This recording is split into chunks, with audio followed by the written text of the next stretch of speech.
کے اندر آزمائش ہے، دونوں کے اندر یہ نہیں ہے، موت اور زندگی دونوں کی ملکیت ہے اور دونوں کے لیے آزمائش ہے۔ کیا احسن ایکم احسن عملا، کون ہے تم میں سے جو اس موت میں بھی اچھا عمل کرتا ہے اور بولیے زندگی میں بھی اچھا عمل کرتا ہے۔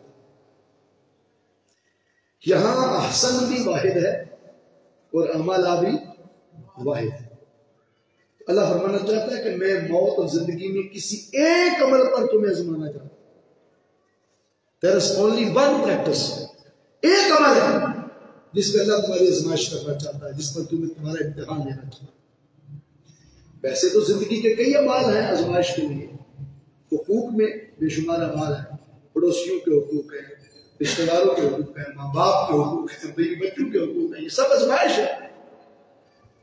مال دیتا ہے آزمائش کے لیے، جان دیتا ہے آزمائش کے لیے، بچے دیتا ہے، بولو یہ سب ہے، لیکن یہ سب زندگی کی آزمائش ہے۔ اور یہاں بات ہو رہی ہے کہ یہ جو آزمائش ہے نا احسن عمل، کسی ایک اچھے عمل کی، یہ ایک ہی بار اختیار رکھتا ہے، یہ عمل موت میں بھی آزمائش ہے اور زندگی میں بھی آزمائش۔ یہ یکجا عمل ہے جو ایٹ اے ٹائم موت میں بھی آزمائش بنتا ہے اور زندگی میں بھی، بولو وہی عمل آزمائش بنتا ہے۔ ایسا کون سا عمل ہے جو موت میں بھی وہی آزمائش کا باعث ہو اور زندگی میں بھی وہی عمل ایک ہے۔ ہم نے تو یہ پڑھا تھا کہ جب بندہ فوت ہو جائے تو سارے اعمال منقطع ہو جاتے، الا ثلاث، حدیث بخاری میں سوائے 3 عملوں کے باقی سارے عمل منقطع ہو گئے۔ نماز فرض اب اس پر نہیں رہی جب موت آ گئی، روزہ فرض بولو نہیں رہا، زکوٰۃ فرض نہیں رہی، حج فرض نہیں رہا جب موت آ گئی۔ یہ سارے عمل منقطع ہو گئے۔ اور بخاری شریف میں ہے الا ثلاث، 3 عمل ایسے ہیں جو مرنے کے بعد بھی جاری رہتے ہیں۔ ایک علم ينتفع بہ، علم نافع جو نفع دے، ٹھیک ہے، صدقۃ جاریہ، صدقہ جاریہ، ٹھیک ہے، آگے ولد صالح، نیک اولاد، یہ 3 عمل ہیں۔ لیکن یاد رکھ لیں یہ تینوں عمل بھی یہاں احسن عملہ سے مراد نہیں، کیوں؟ اس لیے کہ وہ تینوں کے تینوں عمل انسان کی ذات سے غیر ہیں۔ اللہ یہاں فرما رہا ہے جو انسان کا ذاتی عمل ہو اس کی ذات پر فرض ہو۔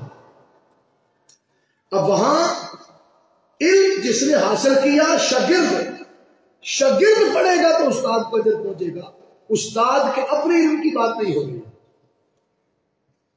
ٹھیک ہے، جو علم نفع دے یعنی اگلے کو، شاگرد پڑھیں گے، اس کے شاگرد، اس کے شاگرد، اس کے شاگرد، تو یہ نسل در نسل شاگردوں کا فیض علم کا اس کو پہنچے گا۔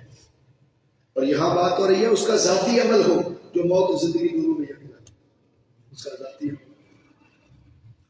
تو صدقہ تو جاریہ، جو صدقہ جاریہ ہے وہ بھی کسی کوئی غیر نفع دے گا، یعنی جو جب تک لوگ اس سے نفع لیتے رہیں گے، فائدہ لیتے رہیں گے، اس کا اجر اس کو پہنچے گا۔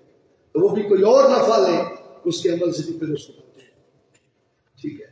اور یا والد صالح، نیک اولاد عمل کرے تو اس کو والدین کو اجر پہنچے گا۔ اور یہاں نہ اولاد کے عمل کی بات ہو رہی ہے، نہ پبلک کے فائدہ لینے کی بات ہو رہی ہے، نہ شاگردوں کے نفع حاصل کرنے کی بات ہو رہی ہے۔ اللہ فرماتا ہے ایکم احسن عملا، کم ضمیر مخاطب جمع ہے، اس لیے جس سے اس پر آزمائش ہے اس کو مخاطب کیا جا رہا ہے کہ یہ عمل تجھ پر فرض ہے، شاگردوں پر فرض نہیں۔ ایسا عمل ڈھونڈنا ہے جو انسان کی ذات پر فرض ہو، زندگی میں بھی اور موت۔ اور وہ تعداد میں کتنے ہیں بولو؟ ایک۔ نماز بھی نکل گئی، روزہ بھی زندگی کا فرض ہے، آزمائش ہے، حج بھی زندگی کی آزمائش ہے۔ تو ایسا کون سا عمل ہے جو زندگی کی بھی آزمائش ہو، اسی وقت وہی عمل موت کی بھی آزمائش ہو اور امتحان پڑھنے کے بعد؟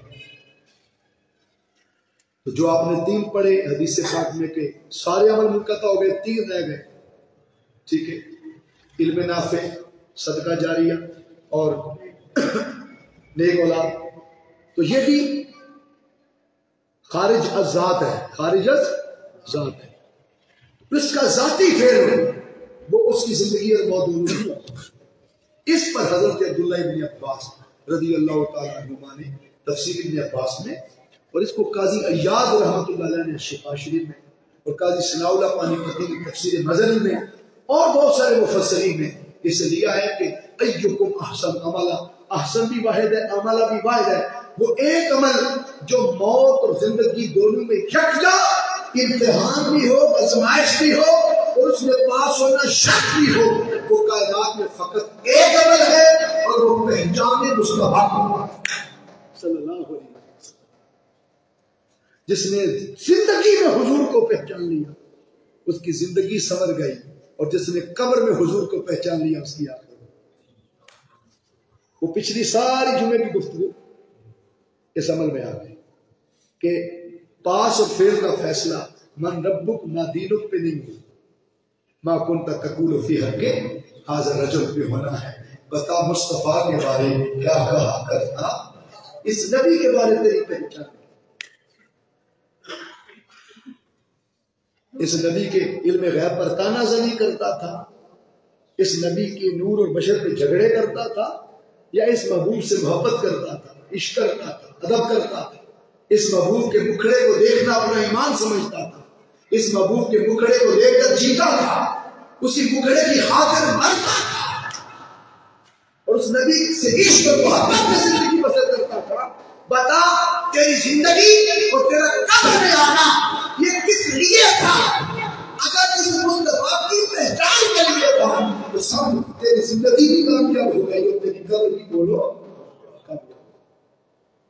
تو موت اور زندگی دونوں میں جو یکجا عمل پہچان ہے وہ پہچان ہے صلی اللہ علیہ وسلم. اس لیے ہم زور دیتے ہیں کہ کائنات کا ہر عمل حضور کی ذات کے گرد ہو، حضور کی محبت کے گرد گھومتا، آقا کے ادب کے گرد گھومتا، حضور کے پیار کے گرد گھومتا. اور آقا صلی اللہ علیہ وسلم کی ذات اقدس کی اگر معاذ اللہ نفی ہو جائے تو باقی ہر شے زیرو ہو جائے. اور اگر چاہتے ہو کہ ہر شے قبول پڑ جائے تو پھر ذات مصطفیٰ کے ساتھ نسبت کا تعلق قائم کرنا، آقا کے ساتھ محبت و ادب کا تعلق قائم کرنا صلی اللہ علیہ وسلم. اس لیے نمازیں بھی اسی کی قبول ہے جس نے زندگی میں حضور کو پہچانا، روزہ بھی اسی کا قبول ہے جس نے حضور کو پہچانا، حج بھی اسی کا قبول ہے جس نے حضور علیہ السلام کو پہچانا.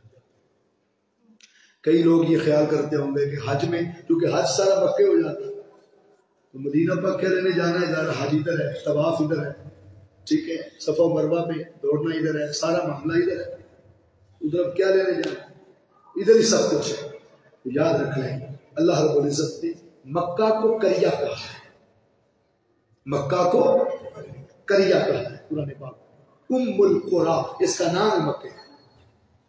کریوں کا پہلا کریا، ام کہتے ہیں ماں، جڑ کو، کسی شہر کی اصل. اللہ نے فرمایا کہ بے شک یہ زمین پر سب سے پہلا گھر مکہ کی اوپر. ٹھیک ہے، تو کریوں کا پہلا کریا چل ہے تو کریا کا پہلا ہی صحیح. اللہ نے مکے کو کریا کہا، بستی، اور حضور نے یثرب کو مدینہ کہا ہے. مدینہ عربی لغت میں بھی شہر ہو گیا. مدینہ فقط اس لیے شہر نہیں کہ آقا صلی اللہ علیہ وسلم نے اسے مدینہ کہا، مدینہ ویسے بھی اوورحال عربی لغت میں شہر ہو گیا. اور چاروں فقہ کے ائمہ اربعہ جن کو کہتے ہیں، امام اعظم ابو حنیفہ، امام مالک، امام شافعی، امام محمد، فقہ کی کتابوں میں انہوں نے کریا اور مدینہ میں فرق لکھا کہ بستی کسے کہتے ہیں اور شہر کسے کہتے ہیں. وہ کہتے ہیں کریا اس بستی کو کہیں گے جہاں ضروریات زندگی کا سارا سامان نہ ملے، کچھ ملے اور کچھ نہ ملے.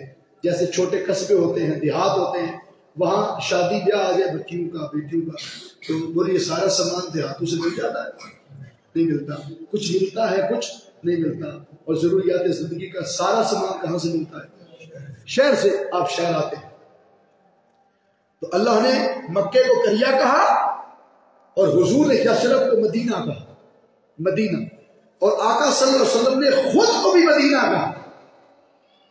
حضور نے فرمایا انا مدینہ العلم وعلی بابها، انا قریۃ العلم نہیں فرمایا کہ میں علم کی بستی ہوں، فرمایا انا مدینہ العلم وعلی بابها، میں علم کا وہ شہر ہوں کہ جس در پر آنے والا کائنات کی کسی علم کی پیاس میں جائے بغیر نہیں جا سکتا۔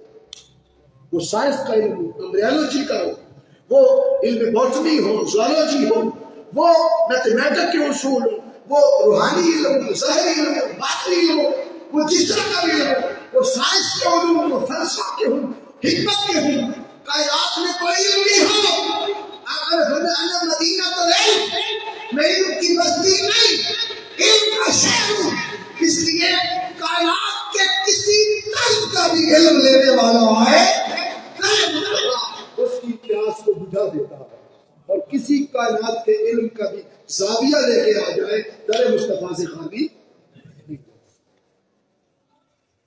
اس لیے حضور نے خود کو بھی علم کا شہر کہا، اور جس بستی میں قدم رکھا اسے بھی حضور نے مدینہ مدینہ۔ تو فقہا لکھتے ہیں کہ قریہ اس بستی کو کہتے ہیں جہاں سے کچھ ملے کچھ نہ ملے، اور شہر اسے کہتے ہیں جہاں سے سب کچھ ملے، مدینہ اسے کہتے ہیں جہاں سے بولو سب کچھ ملے۔ اس لیے مدینہ شہر کو کہتے ہیں۔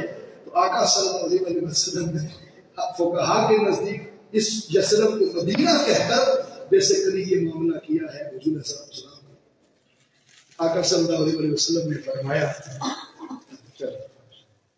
حضور صلی اللہ علیہ وسلم نے فرمایا کہ یہ یثرب جو ہے یہ شہر کیوں کہہ رہے ہیں؟ اس لیے کہ بستی جہاں سے کچھ ملتا ہے کچھ نہیں ملتا۔ اللہ نے ام القریٰ فرما کے یہ بتا دیا کہ لوگوں مکے میں تمہارے ایمان کا سارا سامان دستیاب نہیں ہوتا، اگر ایمان کی پیاس بجھانا چاہتے ہو، اگر قلب و باطن و روح کی پیاس بجھانا چاہتے ہو، تمہیں سب کچھ مکے سے نہیں ملے گا، ایمان کا سارا کچھ ملے گا تو مصطفیٰ کے مدینے سے ملے گا۔ پیاس بجھانی ہے تو شہر علم مصطفیٰ پہ چلو، در مصطفیٰ پہ چلو صلی اللہ علیہ وسلم۔ اور دوسری وجہ یہ ہے کہ مکے میں جانے سے گناہ جھڑ جاتے ہیں۔ کیا بولو؟ گناہ جھڑتے ہیں، لیکن جان پر کیا گیا ظلم نہیں جھڑتا۔ کعبے کی زیارت سے گناہ جھڑیں گے، طواف کریں گے گناہ جھڑیں گے، آپ جا کے نمازیں پڑھیں گے گناہ جھڑیں گے، لیکن جان پر کیا گیا ظلم مکے سے نہیں دھلتا۔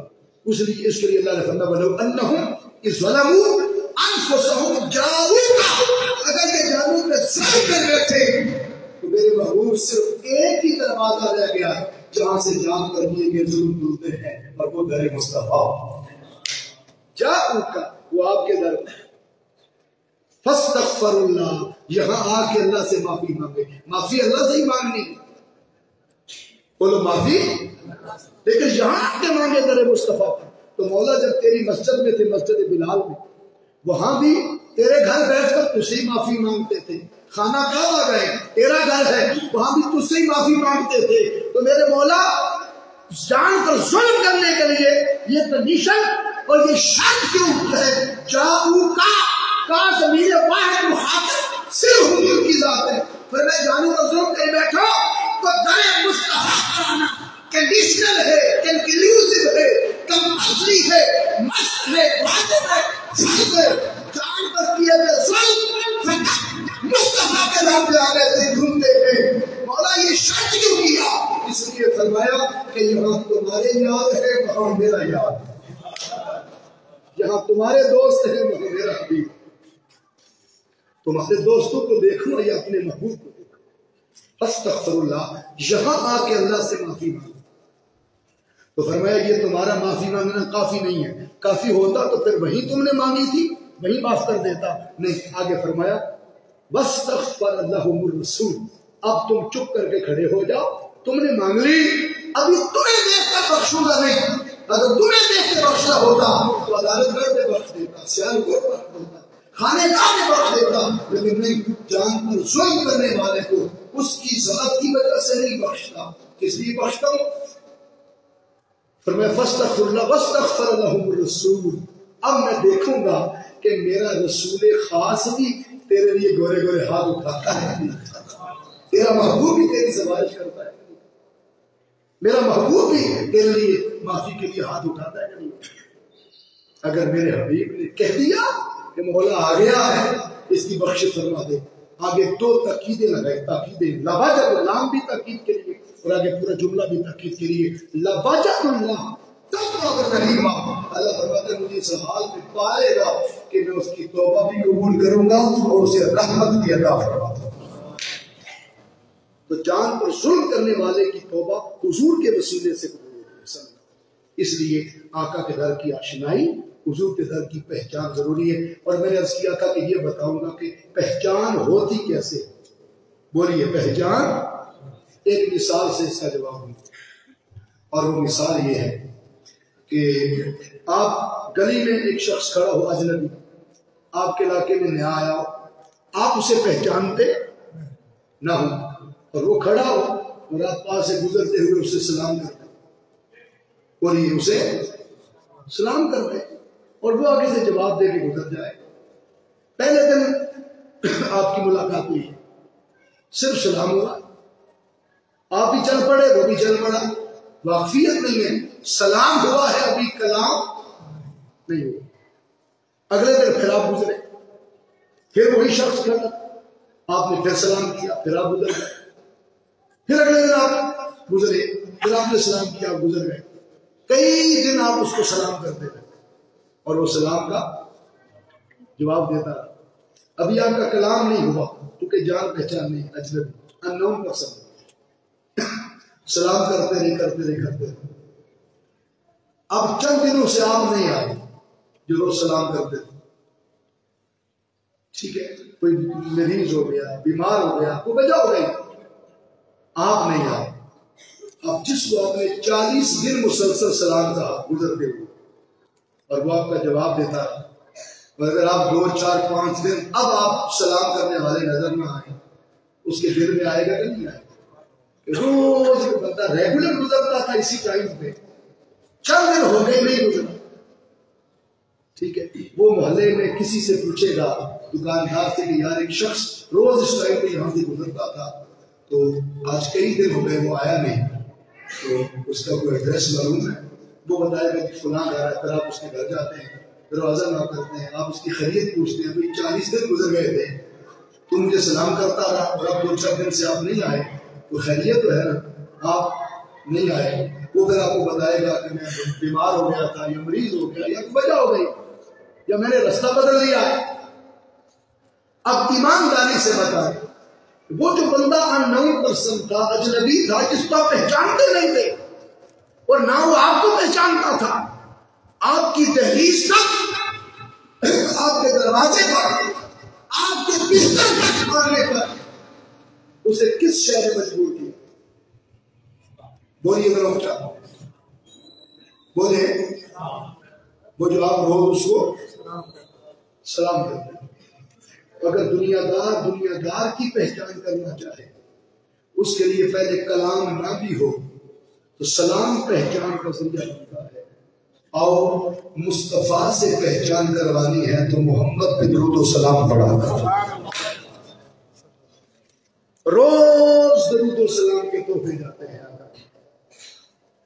اور حضور صلی اللہ علیہ وسلم نے فرمایا جمعے والے دن مجھ پر کثرت سے درود پڑھا کر، کثرت کیوں کروائی؟ اس لیے آقا فرماتے ہیں کہ جب آپ ویسے درود پڑھتے ہیں روٹین میں تو ملائکہ میری بارگاہ میں پیش کرتے ہیں، اور جب محبت سے پڑھتے ہو تو میں خود تمہارا سلام سنتا ہوں، اور سنتا بھی ہوں اور اس کا جواب بھی عطا کرتا ہوں۔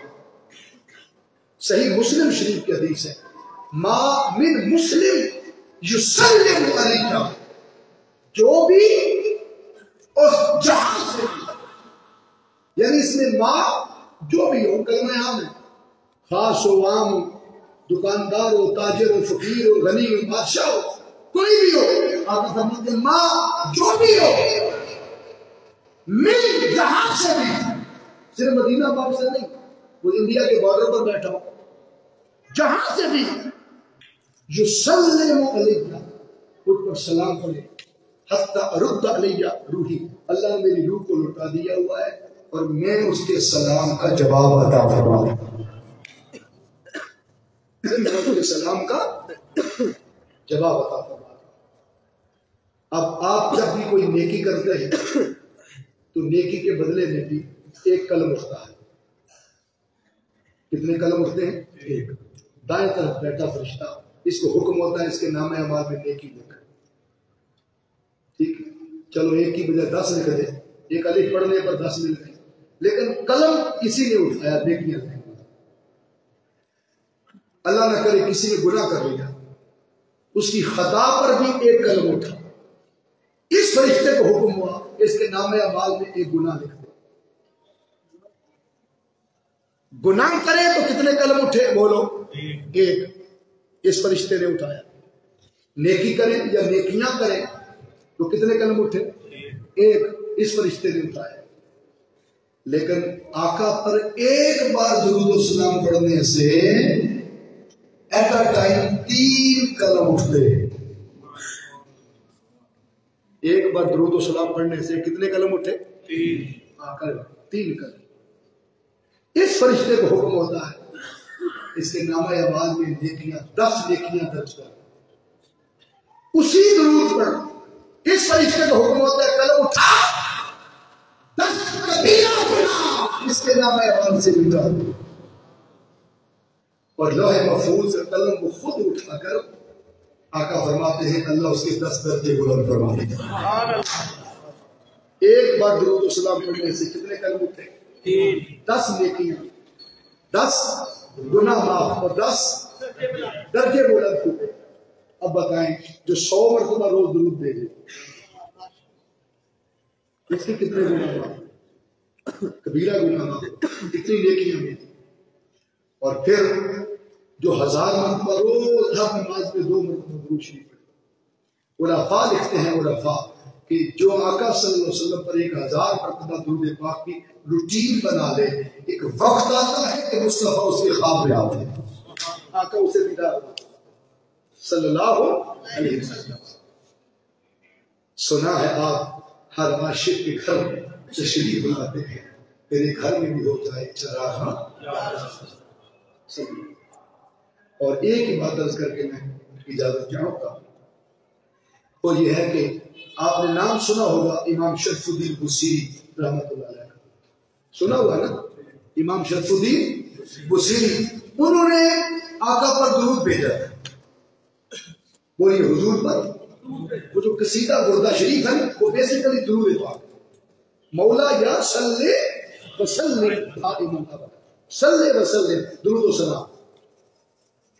ہم کہتے ہیں اللہم صلی علی سیدنا مولانا محمد، انہوں نے کہا مولا یا صلی وسلم دائما ابدا۔ اب بتائیے جب آپ کو کہا جائے گی ایک آیت یاد کرنی ہے، ایک آیت یاد کرنی ہے، آپ قرآن پاک کھول کے اس آیت کو کئی بار ریپیٹ کریں گے تو آپ کو یاد ہوگی، بولیے نا، ممکن ہے کچھ عرصے بعد آپ کو بھول بھی جائے۔ ایک حدیث ایک جملے کی یاد کرنی ہو تو کتنا ٹائم لگتا ہے، عربی کا کوئی جملہ آپ نے بنانا ہو لکھنا ہو تو آپ کو یاد رہے یا نہ رہے۔ کیا عربی ہماری زبان نہیں ہے؟ لیکن یہ سارا قصیدہ بردہ شریف کس میں ہے؟ بولیے عربی میں۔ آپ میں سے کوئی ایسا شخص جس نے باقاعدہ قصیدہ بردہ شریف سیکھنے کے لیے کوئی استاد پکڑا ہو؟ ہاتھ کھڑا کریں۔ نہیں ہے؟ کتاب گھر میں لا کے اس کو باقاعدہ یاد کیا اور کئی دن لگا کر 167 اشعار ہیں اس کے، بولیے نہیں ہے؟ بولے نا نہیں ہے، سیکھا بھی کہیں سے نہیں، پڑھا بھی کہیں سے نہیں، کتاب بھی گھر میں نہیں۔ بندہ انگوٹھا چھاپ ہو یا پڑھا لکھا ہو، ابھی میں چھیڑوں گا تو سارے ہی پڑھنے لگ جائیں گے عربی میں۔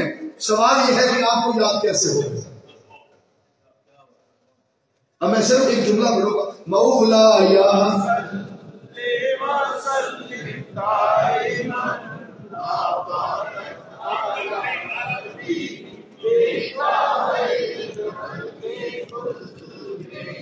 اچھا، اب میں چہرے دیکھ رہا ہوں جو کبھی نہیں بولتا وہ بھی بول رہا ہے، جس کے منہ سے اور جملہ ہی کبھی نہیں نکلا وہ یہ نکل رہا ہے۔ عربی میں آپ نے سیکھا بھی کوئی نہیں، یاد بھی نہیں کیا، لرن نہیں کیا، باقاعدہ استاد کوئی نہیں، کبھی سوچا نہیں یہ میری زبان پہ کیسے چڑھ گیا۔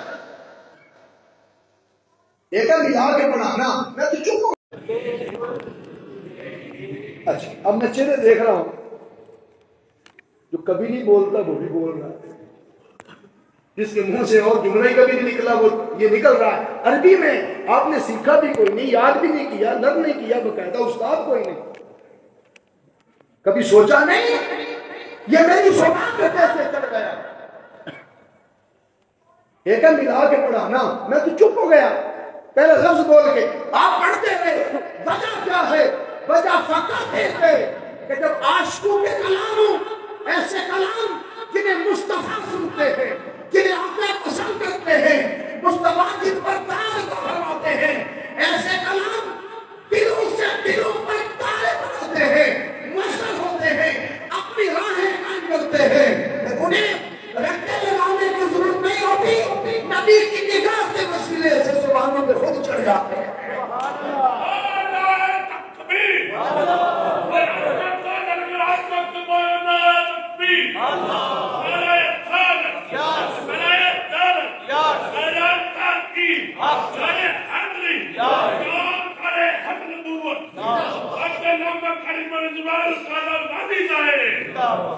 انہیں نام میرا یاد کر رہے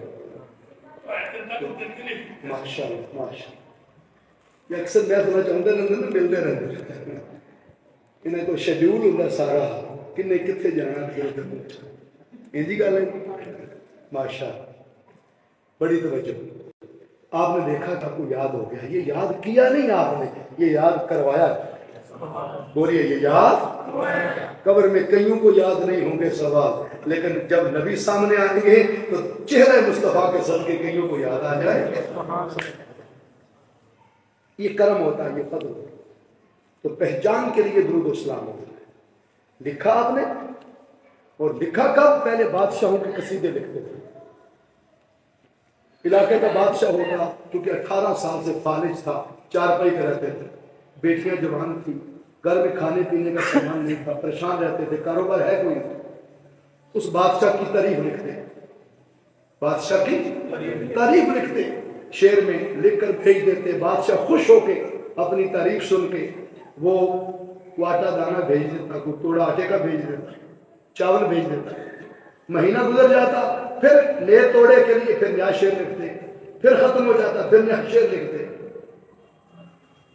آج بھی ایسے لوگ ہیں چودھریوں کے گن گا کے کھاتے ہیں کہ نہیں؟ بولیے، جلسوں میں نعرے لگاتے ہیں، نبی کا نعرہ لگانا پھٹ جائے تو پریشانی بن جاتی ہے کہ آواز کہاں سے آئے، اور جہاں سے روٹی روزی ملتی ہے وہاں نعرے نعرے ہیں، پتہ لگتا ہی نہیں۔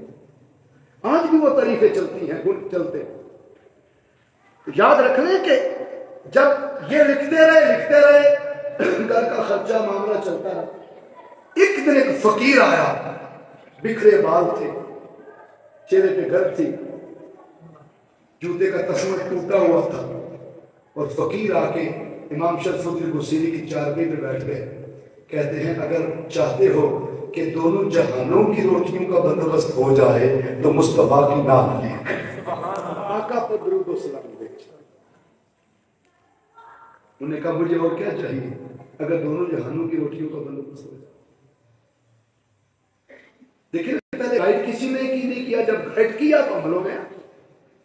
ٹھیک ہے، اب میں آپ کو گائیڈ کر رہا ہوں کہ آقا سے پہچان کا تعلق، پہچان کیسے بنتی ہے؟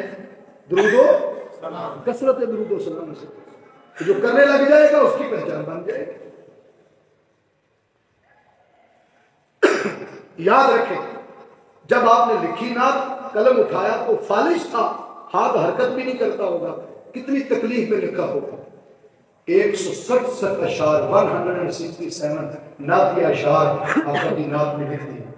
اور آپ کو میں بتاؤں جو باب السلام سے، باب جبریل سے جب اندر داخل، باب جبریل سے، اور جب دائیں طرف مڑے تو دائیں طرف، بائیں طرف مڑے تو دائیں طرف آقا کا روضہ پاک ہے، حضور کے قدمین شریفین، اور قدمین شریفین کے پاس جو دروازہ ہے نا گنبد خضرا کے اندر جانے کا دروازہ، اس دروازے کے تالے پر اس طرح کا تالا ہے، اس تالے پر آج بھی امام شریف الدین بصیری کے قصیدہ بردہ شریف کا ناتیہ یہ شعر لکھا ہوا ہے، او الحبیب الذی ترجا شفاعتہ لکل حول من الاحوال مقتحمین۔ اس تالے پر نبی کی نام کا یہ شعر لکھنا اس بات کی دلیل ہے کہ لوگوں تالے اس کے لیے کھلتے ہیں اور پردے اس کے لیے اٹھتے ہیں جو محمد پر درود و سلام پڑھتا ہے، جو نبی کی نعتیں پڑھتا ہے۔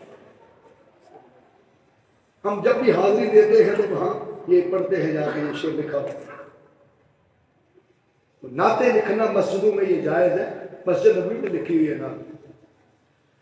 اب ہوا کیا کہ جب لکھ دی نا تو ساری نعت مکمل ہو گئی، اب رو پڑے۔ روئے کیوں کہ آقا ادھر تو بادشاہ قریب تھا، کوئی آتا جاتا بندہ آتا، میں اس کو کاپی دیتا، کاغذ دیتا، وہ لے جاتا، شعر سنا کے میرے لیے توڑا آٹے کا۔ میں فالج میں ہوں، کون مدینے آئے اور کون آقا کو نہ سنائے اور کون اپنا دکھ بیان کرے اور آقا صلی اللہ علیہ وسلم کرم فرمائے۔ آقا میں تو آ نہیں سکتا، کون مجھے ملے گا جاتے ہوئے کہ کوئی مجھے ملے اور میرا پیغام لے جائے، اور میرا پیغام لے۔ میں پہلی دفعہ جب حاضری ہوئی تھی اس بارگاہ میں تو میں نے آقا صلی اللہ علیہ وسلم کی بارگاہ میں ایک خط بھیجا تھا، ایک عاشق جا رہا تھا، خط بھیجا تھا، اور وہ خط ایک جگہ ہے وہاں ہر کسی کو نہیں پتا، وہاں اپنے دکھڑے پیش ہوتے ہیں، خط بھیجے جاتے ہیں، شرطیں رکھنے نہیں دیتے لیکن ایک طریقہ ہوتا ہے رکھنے کا بھی، تو وہ رکھ دیتے ہیں۔ جس دن میرا خط وہاں پہنچا تھا تو اسی دن مجھے ادھر پتا چل گیا تھا کہ آپ مصطفیٰ نے میرا خط قبول کر، تو وہ سمجھ آ جاتی ہے جانے والے کے لیے کہ ہاتھ سے نیا پیغام دے دیا جاتا۔ تو آقا صلی اللہ علیہ وسلم کی بارگاہ میں رو پڑے کہ آقا کون آئے اور کون لے کے جائے۔ یہ روتے روتے روتے روتے امام شریف الدین بصیری، تہجد کا ٹائم تھا، آنکھ لگ گئی، سو گئے، مقدر جاگ گیا، مصطفیٰ خواب میں آ گئے۔ آقا نے فرمایا تو نہیں آ سکتا، ہم تو آ سکتے ہیں، اٹھ میری نعت سنا جو میری محبت میں لکھی۔ آج بھی کوئی محبت سے پڑھنے والا حضور سننے آتے ہیں۔ عرض کیا حضور مجھے فالج ہے، زبان حرکت نہیں کرتی، کیسے سنا؟ آقا نے فرمایا تیرا فالج کیا چیز ہے؟